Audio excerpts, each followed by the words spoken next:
So today we're going to be taking a look at Paploo from the TVC line, and I personally think it's a good action figure for the most part. There is one major discrepancy about it that I will note later in the video that has some fans upset with it.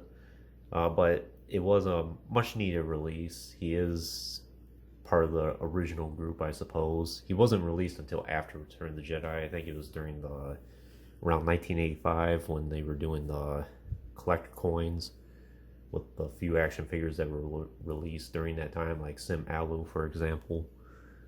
So it's a welcome addition to the TBC line. Happy to have him.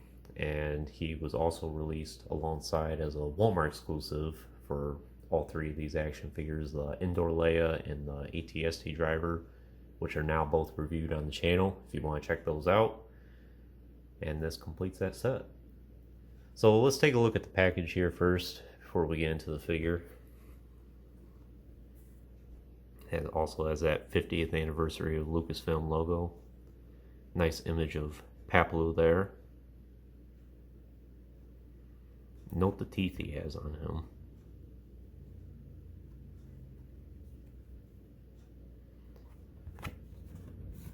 And this one was VC90 or 190.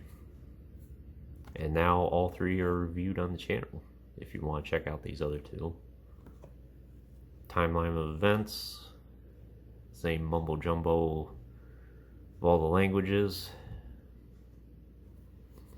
I kind of wish that Hasbro would go back to doing the sticker that they used to do for the European cards.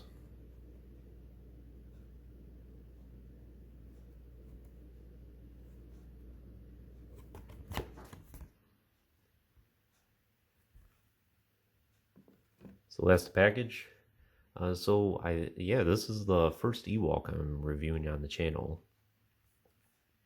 Very small action figure. So if you haven't noticed by now or haven't heard, the big discrepancy with Paploo here is this is clearly not Paploo's head or the head that he should have. Paploo actually has a little bit of the buck teeth going on with him. And this action figure, I believe he's reusing the head of Lumot, which is one of the earlier TVC releases. It was either the Ewok Medicine Man. I'm not sure which one it is. I'm pretty sure it's the one with that had the pink card though, with the pink background and the pink name pill there.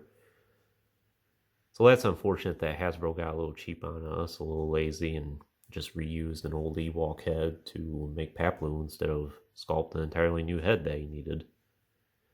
But other than that, the rest of the action figure is very nice, and even with this discrepancy, I'm not too bothered by it. I can understand why people are, but I don't have too many Ewoks in my collection anyway, so it's okay. And I'm not too particular about Ewoks. They're nice to collect every now and then, some of the main ones, like Wicket and Tebow, for example.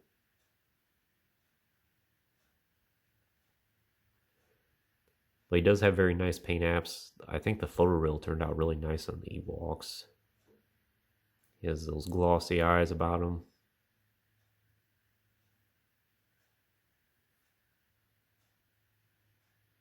Very nice detailing in his fur there.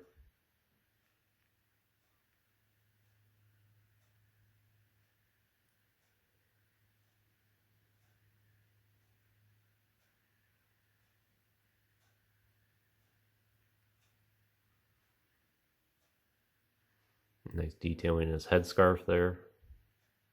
And he also has his belt, a knife in it, and nicely detailed staff there.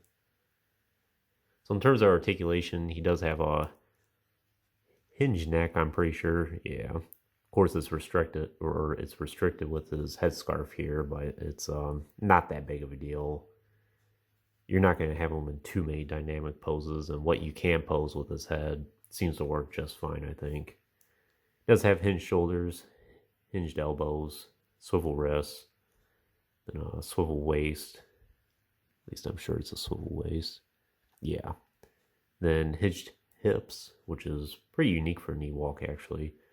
No knee articulation, which really is no big deal. He doesn't have much of a knee anyway, and then he does have hinged ankles. At least I'm pretty sure it's hinged ankles. Yeah. In terms of accessories, technically he comes, this headscarf is removable. I'm not going to remove it because it can be kind of tricky, but that is an option for you. He has a staff here, has the bandages wrapped around it. I would assume to make these two points at the end. And I would assume this is intended to be probably a pelt or something wrapped around to be for his grip. And I think this belt might be removable as well, or at least it is a separate accessory. And then of course he comes with this knife, which fits well in his holster. Nice detailing in that. There's some jagged edges on the blade there.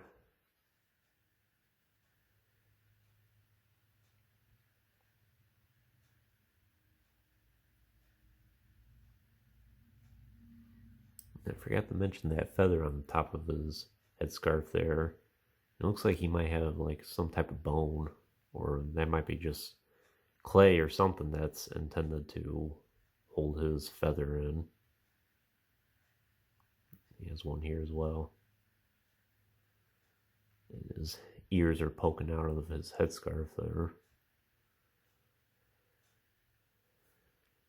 But other than that, I think that's pretty much all there is to say about Paploo. Would I recommend him for your collection? I would, if you're very adamant about collecting Ewoks and you're particular about them.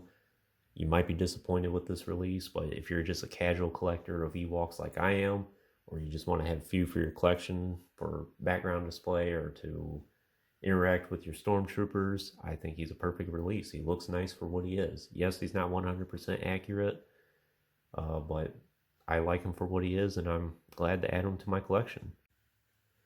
And just one more thing I'll do, since now all three action figures are reviewed from the wave, and they all look really good together. And good way to celebrate the 40th anniversary Return of the Jedi as well.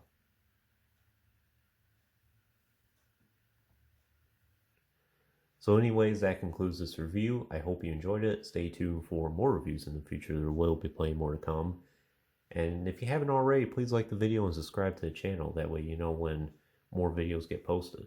And check out that Instagram link in the description as well. More content will be posted on that. And thanks for watching.